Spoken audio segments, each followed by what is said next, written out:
I'm going to read a part of the novel that I've been working on over the past year under the mentorship of Niall Griffiths.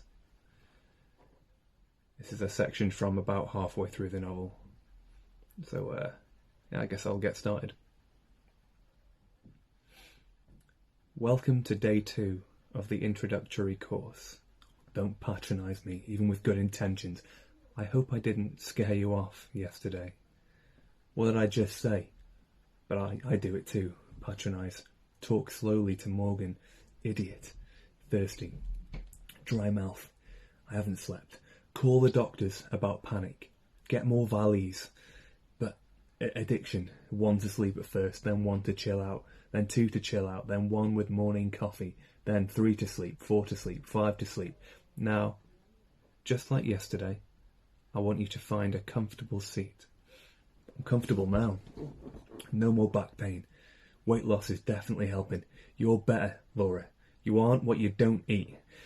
Take a few deep breaths to get started. My chest's better too. I thought I had asthma last year, now nothing. And I want you to notice where you feel the breath most distinctly. Nothing. Coldness in the top of nostrils. Is that a belly? Oh, fuck off. I had abs yesterday. And rest your attention there for the time being. I'd only take 1 to sleep. Day panic will be sorted by mindfulness. Easy. I barely panic anymore anyway.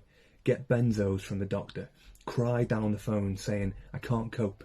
They'll prescribe after that. Easy. No, don't lie. Is it a lie? Morgan, on his own without me. What will that be? What will it be? Is it codependency if I'll be absolutely fucking fine while he's on his back, eyes not quite closed, arms at his side, belt and syringe adorning the left, palms facing up as if to say, take me, God.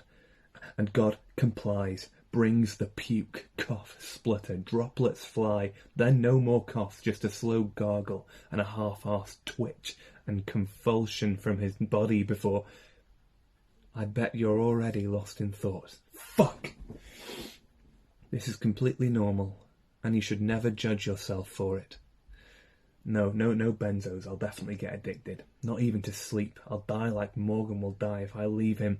Just return to the breath, wherever you notice it most, and keep your attention there. Fuck, I'm no good at this. It isn't happening. No, more exercise. Exercise for the mind. Not just the body. Already ran and my knees are fucked. Low impact exercise. Rowing, swimming, elliptical trainer, interval training. What else avoids the knees?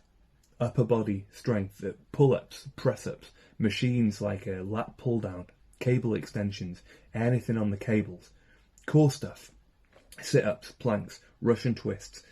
See the physio about your knees. The anti-inflammatory gel does fuck all. Knee replacement and a hip replacement while we're at it, so I'll be half woman, half machine and get recycled after death. See the family more because they won't be here forever.